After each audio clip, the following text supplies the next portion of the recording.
जय हिंद साथियों, स्वागत है एक बार फिर से आप सभी दोस्तों का शिक्षा संकल्प के इस ऑनलाइन यूट्यूब प्लेटफॉर्म पर। कैसे हैं आप सभी दोस्त? आशा करते हैं कि आप लोग बहुत ही अच्छे होंगे और स्वस्थ होंगे। साथियों, आप सभी को पता है डेली रात को 8:30 बजे सामान्य हिंदी की स्पेशल क्लास होती है जो कि बीएड एंट्रेंस एग्जाम के लिए महत्वपूर्ण है। आप किसी भी स्टेट से उस स्टेट की यदि बीएड प्रवेश परीक्षा की तैयारी कर रहे हैं, रात को 8:30 बजे इस क्लास को आप लोग करना बिल्कुल मत भूलिएगा। दोस्तों, यहाँ पर सिर्फ और सिर्फ सेलेक्टेड क्वेश्चन से ही कवर किए जाते हैं जो एग्जाम के पॉइंट ऑफ व्यू से महत्वपूर्ण है। आइए शुरुआत करते हैं बिना किसी देरी के। आप लोग पूरे धैर्य के साथ, पूरे पेशेंस के साथ अंत तक बने रहिएगा। और साथियों, इस पूरी क्लास में जो है लगभग 40 प्लस प्रश्नों को कवर किया गया है। आप लोग अपना स्कोर अंत में ज़रूर बताइएगा। आइए शुरुआत करते हैं बिना किसी देरी के। और पहला सवाल आपके स्क्रीन पर लग चुका है। सभी लोग प्रयास करें आंसर देने के लिए। सिंधुर में जो है आपका कौन सा संधि हो जाएगा? बताएं। दीर्घ संधि, यण संधि, व्यंजन संधि, स्वर संधि। सभी दोस्त प्रयास कर सकते हो आंसर देने के लिए। चलिए भाई, आंसर देने का प्रयास करें। बात करें दोस्तों सिंधुर्म शब्द की, आप क्या कहोगे सर? इसका संधि विच्छेद क्या हो जाएगा? ध्यान दीजिएगा दोस्तों, संधि विच्छेद भी कभी कभी पेपर में पूछ लेता है। सिंधु प्लस ऊर्मी जो है ये बड़ा ऊ होगा, इसका संधि विच्छेद हो जाएगा। ठीक है, आप कहोगे सर यहाँ पर ए ऑप्शन बिल्कुल राइट हो जाएगा। दीर्घ स्वर संधि का उदाहरण है सिंधुर्मी। आपका ए ऑप्शन यहाँ पर राइट। सवाल नंबर नेक्स्ट देखिएगा। खड़ी बोली हिंदी का विकास जो है किससे हुआ है? सभी लोग प्रयास करो आंसर देने के लिए। चलिएगा। मागधी अपभ्रंश से, अर्ध मागधी अपभ्रंश से, शौर सैनी अपभ्रंश से, पैशाची अपभ्रंश से। चलिए आंसर करें। सवाल पूछा जा चुका है पेपर में। बताएं, खड़ी बोली हिंदी का विकास जो है किससे हुआ है? आप कहोगे सर यहाँ पर आपका थर्ड ऑप्शन बिल्कुल राइट हो जाएगा। शौर सैनी अपभ्रंश जो है दोस्तों खड़ी बोली का विकास हुआ है। आपका थर्ड ऑप्शन बिल्कुल राइट आंसर चला जाएगा। अगला सवाल देखें। सवाल नंबर थर्ड आपके स्क्रीन पर लग चुका है। गांधी को राष्ट्रपिता कहा गया है, वाक्य में संज्ञा किससे किस रूप में परिवर्तित हो रही है? यानी गांधी से राष्ट्रपिता जो है, आप कहोगे सर गांधी में कौन सी संज्ञा होगी और राष्ट्रपिता में कौन सी संज्ञा होगी? आप लोग बता दीजिए। चलिए, सभी का आंसर आना चाहिए। व्यक्तिवाचक से जातिवाचक, जातिवाचक से व्यक्तिवाचक, भाववाचक से जातिवाचक, व्यक्तिवाचक से भाववाचक। यहाँ पर देखेंगे आप लोग दोनों ऑप्शन तो बिल्कुल गलत हो जाएंगे आपका यहाँ पर, क्योंकि भाववाचक संज्ञा तो है नहीं। ठीक है, आप कहोगे साथियों यहाँ पर गांधी में जो है आप कहोगे सर जातिवाचक संज्ञा नहीं होगी, इसलिए आप कहोगे सर ए ऑप्शन बिल्कुल राइट हो जाएगा। व्यक्तिवाचक संज्ञा से जो है जातिवाचक संज्ञा में परिवर्तन हो रहा है। ए ऑप्शन वाले साथी यहाँ पर बिल्कुल राइट हो जाएंगे। सवाल नंबर अगला देखिएगा। श्रय एक संयुक्त व्यंजन है, इसमें जो है आपको बताना है किन दो वर्डों से मिलकर बना हुआ है? बताएं। ये जो साथियों श वर्ड दिया है, श्र वर्ड जो दिया है, इसमें आप लोग बताइएगा ये किन वर्डों के योग से बना हुआ है? हमने कई बार आपको बताया है संयुक्त व्यंजन की संख्या कितनी होती है दोस्तों? आप सभी को पता है 4 संयुक्त व्यंजन होते हैं। एक होता है आपका छ, दूसरा होता है त्र, तीसरा होता है आपका ज्ञ और चौथा होता है दोस्तों आपका श्र। ये 4 जो है संयुक्त व्यंजन होते हैं। आपको इसमें से जो है बताना है श्र जो है ये किसके योग से बना हुआ है। चलिए सभी लोग प्रयास करो आंसर देने के लिए। देखते हैं किसका किसका आंसर आता है। और भाई आप लोग लाइक की संख्या बढ़ाते चलो। जो भी साथी चैनल पर जुड़ गए हैं सब्सक्राइब करके बेल आइकन को प्रेस कर लेंगे। यहाँ पर बिल्कुल बेहतरीन तैयारी करवाई जा रही है, बेहतरीन कंटेंट दिया जा रहा है और जब तक आपकी परीक्षा नहीं हो जाती तब तक हम आपके साथ बिल्कुल बेहतरीन कंटेंट के साथ बने रहेंगे। बात करें दोस्तों यहाँ पर श्र वर्ड की, आप कहोगे सर इसका जो है किसके मेल से बना हुआ है? श और र वर्डों के योग से बना हुआ है। लेकिन दोस्तों ध्यान रखिएगा यहाँ पर हलंत रहेगा, तब ये आपका सी ऑप्शन राइट होगा। ठीक है, ध्यान दीजिएगा। अगर आपसे पूछे श्र का निर्माण किससे हुआ है? श प्लस र से जो है इसका निर्माण हुआ है, याद रखिएगा। अगला सवाल देखें। रमेश की पुस्तक पुरानी है, इस वाक्य में जो है पुस्तक शब्द क्या है? बताएं। विशेष्य है, विशेषण है, क्रिया विशेषण है, सर्वनाम है? जवाब देने का प्रयास करें सवाल नंबर 5 का। चलिए सभी लोग प्रयास करें। रमेश की पुस्तक जो है पुरानी है, इस वाक्य में जो है पुस्तक शब्द क्या है? चलिएगा साथियों ध्यान रखिएगा, जिसकी विशेषता बताई जाती है वाक्य में उसे जो है आप क्या कहते हो, उसे विशेष कहते हो। इस वाक्य में दोस्तों विशेषता किसकी बताई जा रही है? आप कहोगे सर पुस्तक की विशेषता बताई जा रही है, यानी पुस्तक कैसी है? पुरानी है। आप कहोगे सर यहाँ पर जो है पुस्तक शब्द जो है ये आपका एक विशेष्य हो जाएगा। ए ऑप्शन वाले साथी यहाँ पर बिल्कुल राइट हो जाएंगे, जो भी साथी ए ऑप्शन पर गए हैं। अगला सवाल देखें, मेरे घर से आपका घर जो है 5 किलोमीटर दूर है। इस वाक्य में घर से में कौन सा कारक है? बताएं। इसमें जो है दोस्तों आप लोग बताइएगा कौन सा कारक है।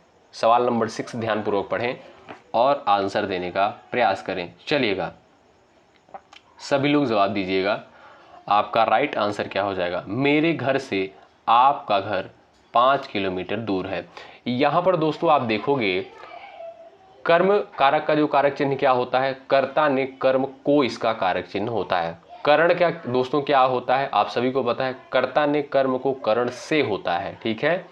और संबंध का क्या होता है दोस्तों? का के की ना ने नी रा रे री होता है। अपादान का क्या होता है दोस्तों? इसका भी से होता है, लेकिन दोस्तों यहाँ पर अलगाव का भाग अलगाव का जो है भाव उत्पन्न होता है, ठीक है भाई।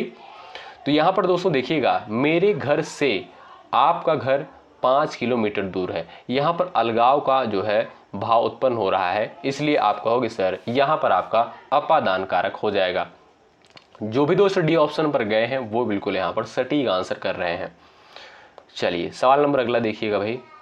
सवाल नंबर नेक्स्ट आपसे कहता है, निम्नलिखित प्रश्नों में जो है 4 विकल्पों में से दिए गए वाक्य का सही काल वाला विकल्प पहचानिए।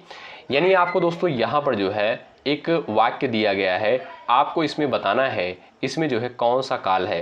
दीपा पौधों को पानी दे रही है, बताएं इसमें जो है आपका कौन सा काल हो जाएगा। सभी प्यारे साथी आंसर दे सकते हो, चलिए प्रयास करें आंसर देने के लिए। दीपा पौधों में पानी दे रही थी। चलिए अपूर्ण भूतकाल, आसन्न भूतकाल, पूर्ण भूतकाल, संदिग्ध भूतकाल। चलिए भाई यहाँ पर जो भी साथी ऑप्शन नंबर ए पर गए हैं उनका आंसर बिल्कुल राइट हो जाएगा। इसमें दोस्तों आपका अपूर्ण भूतकाल हो जाएगा, ठीक है भाई। अगला सवाल देखें। आप सभी को दोस्तों पता है भूतकाल के कितने भेद होते हैं? 6 भेद होते हैं। चलिए सवाल नंबर इसमें क्या कहता है भाई? सवाल नंबर 8 में, वह पढ़ता है लेकिन बात भी बहुत करता है, व्याकरण की दृष्टि से रेखांकित शब्दों को पहचानिए।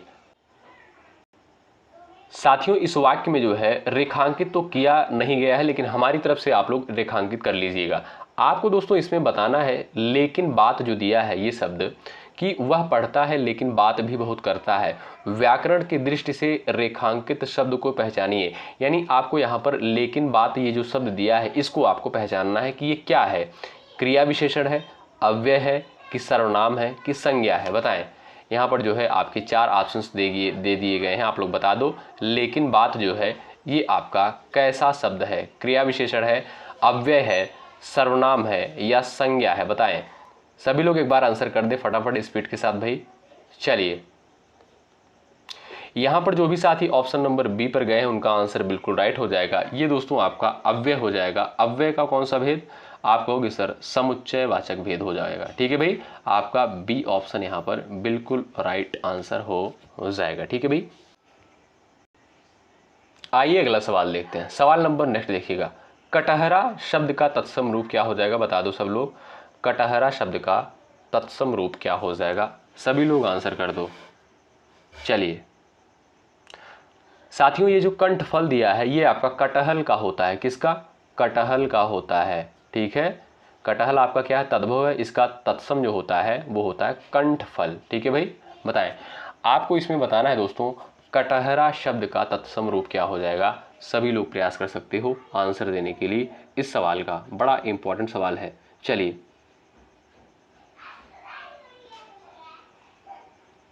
सभी लोग प्रयास करें। यहाँ पर आप कहोगे सर यहाँ पर जो है आपका सी ऑप्शन बिल्कुल राइट हो जाएगा। कटहरा दोस्तों ये क्या है? इसका यहाँ पर पूछता है आपसे कटहरा शब्द का तत्सम रूप क्या होगा? आप कहोगे सर काष्ठगृह। सी ऑप्शन बिल्कुल राइट। अगला सवाल, निम्नलिखित शब्दों में से जो है फारसी भाषा का शब्द नहीं है, बताएं। इसमें जो है आपका फारसी भाषा का शब्द कौन सा नहीं है, सभी को आंसर करना है। और भाई लाइक की संख्या आप लोग बढ़ाते चलो, आप सभी से विनम्र निवेदन है, जो भी साथी चैनल पर नए हैं जरूर जुड़िएगा। चलिए भाई, आपके लिए मेहनत किया जा रहा है, बेहतरीन प्रयास किया जा रहा है, आपका कर्तव्य बनता है सेशन को जरूर लाइक करें।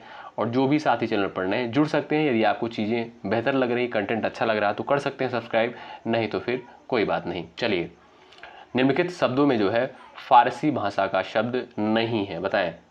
चलिए, यहां पर दोस्तों जो तारीख शब्द दिया है, ये तारीख जो शब्द दिया है ये आपका अरबी के अंतर्गत आता है। किसके? अरबी भाषा का शब्द है। और बाकी ये जो तीनों शब्द हैं, देहात, सिफारिश, चश्मा, ये आपका दोस्तों फारसी के अंतर्गत आता है भाई। ठीक है, आपका डी ऑप्शन यहाँ पर राइट। अगला सवाल देखें, निम्नलिखित में से कामदेव का पर्यायवाची शब्द है, बताएं। कामदेव का पर्यायवाची शब्द इसमें से आपका कौन सा हो जाएगा? सभी लोग आंसर कर दो। चलिए, सभी लोग प्रयास करें।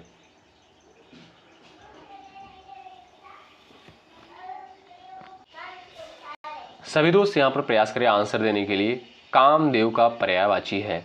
आप कहोगे सर यहाँ पर जो मार शब्द दिया है दोस्तों, ये आपका कामदेव का पर्यायवाची होता है। आपका सी ऑप्शन बिल्कुल राइट हो जाएगा। ध्यान रखिएगा दोस्तों, कामदेव के दोस्तों और भी पर्यायवाची होते हैं, जैसे आपका हो गया क्या, मार होता है, मनसिज होता है, अनंग होता है, कंदर्प भी होता है। ध्यान रखिएगा, ठीक है भाई। अच्छा, विडोजा जो शब्द दिया है दोस्तों, ये आपका इंद्र का पर्यायवाची होता है, ध्यान रखिएगा, ठीक है भाई। अच्छा, पिसुन जो है किसका पर्यायवाची है दोस्तों? ये आपका चुगलखोर का पर्यायवाची शब्द होता है। बस्ता आपका दोस्तों अश्म, अश्म जो है आपका पत्थर का पर्यायवाची होता है, ध्यान रखिएगा। तो इस सवाल का ऑप्शन नंबर सी करेक्ट हो जाएगा, कामदेव का पर्यायवाची मार होगा। अगला सवाल देखें, सवाल नंबर नेक्स्ट, अतिवृष्टि का विलोम क्या हो जाएगा, बता दो सब लोग। चलिए, अतिवृष्टि का विलोम शब्द क्या होगा? सभी प्यारे साथी आंसर दे दो। चलिए भाई, प्रयास करें। आप कहोगे सर यहां पर जो है अनावृष्टि बिल्कुल सटीक आंसर है। अतिवृष्टि का विलोम हो जाएगा दोस्तों आपका अनावृष्टि। ऑप्शन नंबर थर्ड वाले साथी यहां पर बिल्कुल राइट है। ये रहा आपका अगला सवाल। चलिए, सभी लोग प्रयास करें आंसर देने के लिए। जिसकी कोई उपमा न दी जा सके, उसके लिए जो है एक शब्द क्या हो जाएगा, बताएं। जिसकी कोई उपमा न दी जा सके, उसके लिए एक शब्द क्या होगा? प्रयास करें आंसर देने के लिए। अनुपम, अल्पज्ञ, ज्ञानी, अनुयायी। सभी का यहां पर सटीक आंसर आना चाहिए इस सवाल के लिए। प्रयास करें सभी प्यारे साथी। चलिए, आप कहोगे सर यहां पर आपका राइट आंसर क्या हो जाएगा, बता सकते हो? अनुपम होगा। ए ऑप्शन बिल्कुल राइट है। जिसकी कोई उपमा न दी जा सके, अनुपम कहलाता है। लाल पीला होना मुहावरे का अर्थ बता दो सब लोग। चलिए भाई, लाल पीला होना मुहावरे का सही अर्थ क्या हो जाएगा? अच्छा भाई, काफ़ी स्टूडेंट का भाई शिकायत आता है कि जो रिकॉर्डेड क्लास आपको प्रोवाइड करी जाती है उसमें बहुत सारे स्टूडेंट बातें करते हैं। भाई आप सभी से विनम्र निवेदन है कि आप लोग जो है सेशन में बात ना किया करिएगा, नहीं तो क्लास जो आपको प्रोवाइड करी जा रही है तब देखिए मज़ा नहीं आएगा और क्लास को जो है बंद कर दिया जाएगा। आप सभी से निवेदन है, रिक्वेस्ट है कि आप लोग जो है प्लीज़ ऐसा ना करें, बातें ना करें क्लास में, ठीक है। आप लोग पढ़ने आते हैं, ध्यानपूर्वक पढ़िए, क्लास करिए, उसके बाद जो है चले जाइए। बस इतना काम करिए आप लोग, ठीक है यार। आगे आपको जो है शिक्षक बनना है, अब इस तरीके से ये सारी चीज़ें कर रहे हो तो अपने आप से क्या उम्मीद कर सकते हो? पहली चीज़ तो आप लोग खुद से ईमानदार बनो, अपने लिए जो है जो कार्य करो ईमानदारी के साथ करो, तभी आप जो है कुछ अचीव कर पाओगे, नहीं तो नहीं कुछ नहीं अचीव कर पाओगे, इतना मान के चलिएगा आप लोग, ठीक है। इसलिए भाई हमारा कर्तव्य है, आप हमें बड़ा भाई मानते हो, छोटा भाई मानते हो, जो भी आप हमें मानते हो, आप सभी से विनम्र निवेदन है कि ऐसा कार्य ना करें, हमें भी दुख पहुंचता है। चलिए, यहाँ पर आप लोग आंसर कर सकते हो, लाल पीला होना मुहावरे का सही अर्थ क्या हो जाएगा? आप कहोगे सर क्रोध करना, आपका यहाँ पर जो है ए ऑप्शन बिल्कुल राइट हो जाएगा, बहुत क्रोध करना। अगला सवाल देख लो भाई, कोयले की दलाली में मुंह काला लोकोक्ति का सही अर्थ क्या है, बताएं। चलिए, कोयले की दलाली में मुंह काला लोकोक्ति का सही अर्थ क्या हो जाएगा? चलिए,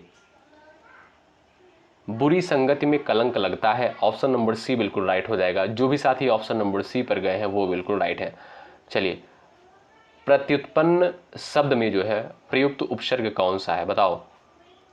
सभी लोग आंसर कर सकते हो, यहाँ पर सभी लोग प्रयास कर सकते हो।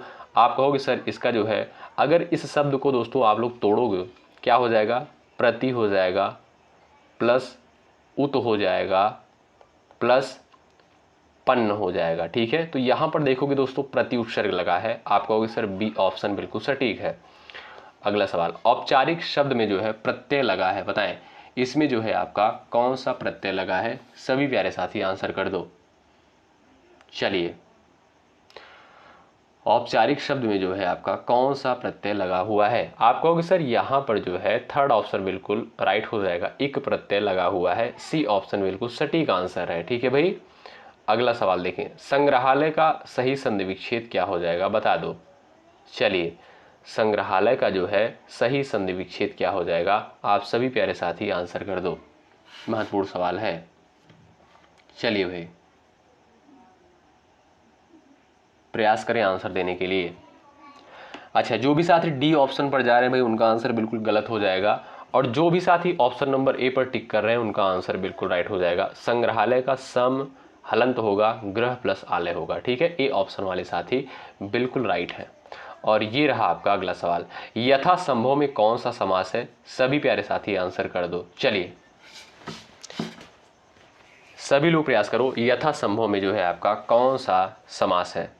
चलिए, अव्ययी भाव, कर्मधारय, तत्पुरुष, द्विगु समास। चार ऑप्शंस आपके सामने दे दिए गए हैं, आप सभी दोस्त आंसर कर सकते हो इस सवाल का। यथासंभव में दोस्तों आप सभी को पता है अव्ययी भाव समास हो जाएगा, पहला पद आपका यहाँ पर अव्यय है, ए ऑप्शन करेक्ट हो जाएगा। अगला सवाल देखो, सलमा घर जाती है, वाक्य में जो है आप बताइए ये जो है आपका कैसा वाक्य है। सभी लोग प्रयास कर सकते हो उत्तर देने के लिए इस सवाल का। चलिए, ये आपका कैसा वाक्य है, सरल वाक्य है, निषेधात्मक वाक्य है, अज्ञार्थक वाक्य है, इच्छार्थक वाक्य है। सलमा घर जाती है, आप कहोगे सर ये तो सरल वाक्य के अंतर्गत आएगा, आपका ए ऑप्शन यहाँ पर बिल्कुल राइट आंसर होगा। अगला सवाल देखें, सही विकल्प का चयन करें। यहाँ पर दोस्तों आपको शुद्ध वाक्य का चयन करना है, इसमें जो है आपका शुद्ध वाक्य कौन सा है, आप सभी प्यारे साथी आंसर दे दो। चलिएगा, प्रयास करें। तुम तुम्हारा काम करो, ये तो बिल्कुल गलत लग रहा है, क्यों भाई, बोलने से ही गलत लग रहा है। तुम का काम करो, ये क्या कोई शब्द होता है, ये तो बिल्कुल गलत है। तुम तेरा काम करो, ये भी गलत लग रहा है, क्यों भाई। आप कहोगे सर तुम अपना काम करो, ये आपका डी ऑप्शन बिल्कुल राइट है, ये आपका बिल्कुल सटीक आंसर हो जाएगा। डी ऑप्शन वाले दोस्त यहाँ पर राइट है। अगला सवाल देखें, शुद्ध वर्तनी वाले शब्द का यहाँ पर चयन करना है आपको, बताएं कौन से विकल्प में बिल्कुल राइट लिखा गया है। सभी दोस्तों का आंसर आना चाहिए इस सवाल के लिए, बताएं। चलिए साथियों, ये सवाल जो है यूपी बीएड प्रवेश परीक्षा में आ चुका है और बड़ा इंपॉर्टेंट सवाल है। चलिए, और इसको आप लोग नोट कर लीजिएगा। अंत्याक्षरी यहाँ पर दोस्तों देखोगे, ये आपका ए ऑप्शन बिल्कुल राइट हो जाएगा। साथियों, वर्तनी से जो प्रश्न पेपर में पूछा जाता है, जब आपके सामने चार विकल्प दे दिए जाएंगे बहुत ही कन्फ्यूज़न होता है। ठीक है, एग्ज़ाम हॉल में जो है बहुत ही कन्फ्यूज़ आप हो जाओगे, इसलिए आपको जो है इसको छोड़ना नहीं है, अच्छे से जो है वर्तनी वाले टॉपिक को भी करना है और इसके जो है ढेर सारे क्वेश्चंस को आपको लगा लेने हैं। ठीक है, आप कहोगे सर ए ऑप्शन यहाँ पर बिल्कुल राइट आंसर है। अगला सवाल देखो भाई, विभिन्न रस का अस्थायी भाव क्या है, बताएं। चलिए, सभी लोग प्रयास करो आंसर देने के लिए इस सवाल का। विभिन्न रस का अस्थायी भाव क्या हो जाएगा। आप कहोगे सर जुगुप्सा, यानी ऑप्शन नंबर दोस्तों यहाँ पर सी बिल्कुल राइट हो जाएगा। जुगुप्सा जो है विभिन्न रस का अस्थायी भाव है। अगला सवाल देखो, मंगल भवन अमंगल हारी, द्रवहों दशरथ अजिर बिहारी, इन पंक्तियों में जो है किस छंद का प्रयोग हुआ है, बताओ। सोरठा, चौपाई, दोहा, सवैया। चलिए, सभी दोस्त आंसर कर सकते हो इस सवाल का, बड़ा इंपॉर्टेंट क्वेश्चन है एग्जाम के पॉइंट ऑफ व्यू से। चलिए भाई, सभी लोग आंसर कर दीजिए यहां पर भाई।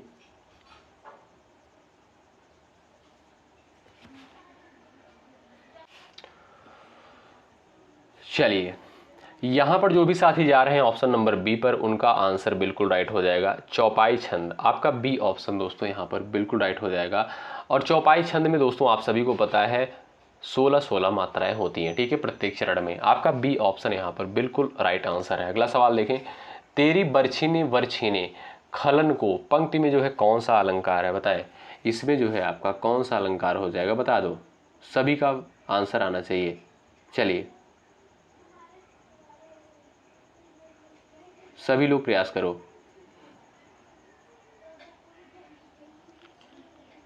आप कहोगे सर यहाँ पर जो है आपका कौन सा हो जाएगा, यमक अलंकार हो जाएगा। डी ऑप्शन वाले दोस्त यहाँ पर बिल्कुल राइट हो जाएंगे।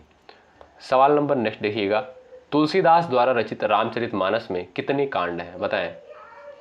चलिए आंसर करें, और ये भी आप लोग बताइएगा रामचरितमानस की जो है रचना किस भाषा में करी गई है। सभी लोग आंसर दे सकते हो इस सवाल का। चलिए बताएं, तुलसीदास द्वारा रचित जो है रामचरितमानस में कितने कांड हैं। आप कहोगे सर 7 कांड हैं, और ये जो है अवधि में रचित है। ध्यान रखिएगा, अवधि में रचित है। आपका दोस्तों ए ऑप्शन यहाँ पर बिल्कुल राइट है। अगला सवाल देखो, हिंदी की आदि जननी जो है क्या है, बताएं। चलिए, हिंदी की आदि जननी जो है क्या है, बता सकते हो, आंसर दे सकते हो। पाली, संस्कृत, अपभ्रंश, प्राकृत। चलिएगा सभी का आंसर आना चाहिए सवाल के लिए, बताएं। हिंदी की जो है आदि जननी किसे कहा जाता है। आप कहोगे सर संस्कृत को, बिल्कुल बेसिक सा क्वेश्चन है। ऑप्शन नंबर बी आपका यहाँ पर बिल्कुल राइट। अगला सवाल, निम्न में से कौन सा जो है अल्प प्राण व्यंजन नहीं है, बताएं। क्वेश्चन को ध्यान से देखें, इसमें जो है आपको बताना है निम्न में से जो है अल्प प्राण व्यंजन जो है आपका कौन सा नहीं है। अल्प प्राण का मतलब दोस्तों क्या हो जाएगा कि जिन वर्णों का उच्चारण करते समय जो है मुख के द्वारा वायु कम निकले, उसे जो है आप कहोगे सर अल्प प्राण, और जिसमें जो है वायु ज़्यादा निकले उसको आप कहोगे सर महाप्राण। तो आप लोग बता दो, आंसर कर दो इसमें। यहाँ पर देखिएगा दोस्तों, आपका जो डी ऑप्शन दिया है ध, ये दोस्तों आपका महाप्राण के अंतर्गत आएगा। देखिए जब आप त बोलते हो तब आपके मुख से कम वायु निकलती है, लेकिन आप जब ध बोलते हो तब ज़्यादा वायु निकलती है। आप कहोगे सर ये तो महाप्राण के अंतर्गत आएगा, इसलिए आपका डी ऑप्शन बिल्कुल यहाँ पर करेक्ट है। अगला सवाल देखिए, निम्न में से कौन सा महाप्राण व्यंजन नहीं है, बताएं। इसमें भी आपको बताना है महाप्राण व्यंजन के अंतर्गत कौन सा नहीं आएगा, बताएं। चलिए बताएं। यहां पर साथियों देखोगे जो आपका स दिया है छोटा सा, ये आपका जो है ऊष्म व्यंजन के अंतर्गत आता है, ठीक है। कौन सा, यानी जो तीनों श आपके होते हैं, स, श, श और एक आपका हो गया ह, ये जो आपके दोस्तों चारों वर्ड होते हैं ये आपका ऊष्म व्यंजन के अंतर्गत आते हैं। तो जो भी दोस्त ऑप्शन नंबर 3 पर गए हैं वो बिल्कुल यहाँ पर राइट। अगला सवाल, प्रतिदिन, प्रत्युपदेश, प्रत्युपकार में जो है कौन सा उपसर्ग लगा हुआ है, बता सकते हो आप लोग। चलिए इंपॉर्टेंट क्वेश्चन है, आंसर कर सकते हो। राइट आंसर क्या हो जाएगा, बताएं। जो भी साथी यहाँ पर जो है ऑप्शन नंबर 3 पर गए हैं उनका आंसर बिल्कुल राइट है। यहाँ पर तीनों शब्द में जो है प्रति उपसर्ग लगा हुआ है, 3rd ऑप्शन बिल्कुल राइट हो जाएगा। अगला सवाल देखें, अति उपसर्ग का अर्थ क्या होता है, बताएं। अति उपसर्ग का अर्थ क्या हो जाएगा, बता दो। और, अधिक, पीछे, इनमें से कोई नहीं। प्रयास करें आंसर देने के लिए आप सभी दोस्त। चलिएगा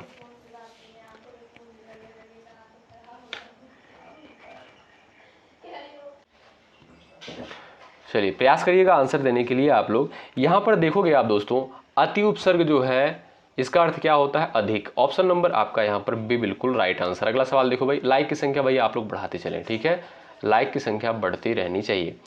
पिताजी ने समझाया कि सदा सत्य बोलना चाहिए, इस वाक्य में जो है यह किस प्रकार का वाक्य है, बताइएगा।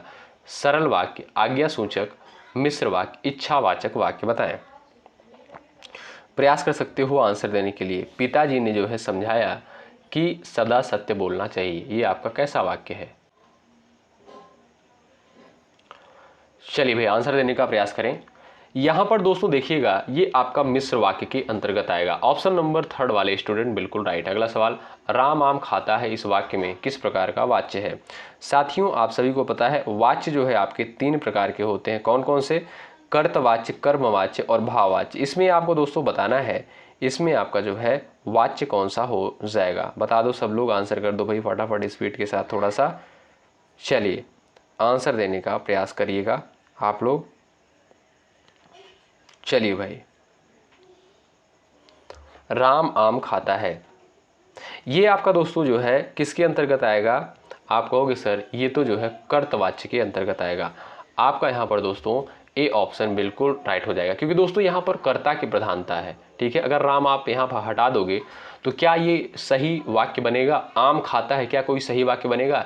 लेकिन जब आप यहाँ पर राम शब्द का यूज कर रहे हो तब आप कहोगे सर ये आपका बिल्कुल सही वाक्य हो जाएगा। यानी यहाँ पर जो है सीधा मतलब ये समझिए कि कर्ता की प्रधानता है, यानी राम जो है इसमें क्या है? कर्ता है, तो राम की प्रधानता है, बिना राम के जो है ये वाक्य पूर्ण नहीं हो पाएगा। आप कहोगे सर ए ऑप्शन बिल्कुल राइट। अगला सवाल देखो, किस समूह में सभी सर्वनाम प्रश्नवाचक है? बताइए, इसमें जो है आपका प्रश्नवाचक बताना है आपको। कौन, क्या, किसने।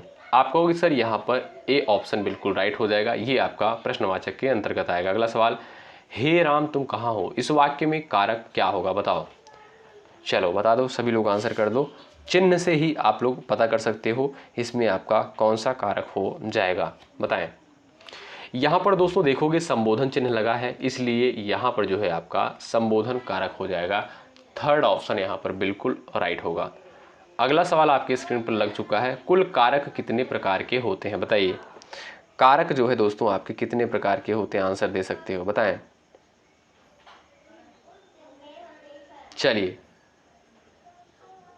कारक जो है कुल कितने प्रकार के होते हैं? 7, 8, 9, 10 और यहाँ पर दिया आपका, आंसर दीजिएगा। आप कहोगे सर 8 प्रकार के कारक होते हैं, ऑप्शन नंबर आपका बी बिल्कुल करेक्ट हो जाएगा। कर्ता कारक हो गया, कर्म कारक और करण हो गया, संप्रदान होता है, अपादान होता है, संबंध होता है, अधिकरण और संबोधन। ठीक है, अगला सवाल देखें, अधिकाधिक शब्द का सही संधि विच्छेद क्या हो जाएगा? बता दो। चलो, अधिकाधिक शब्द का सही संधि विच्छेद क्या हो जाएगा?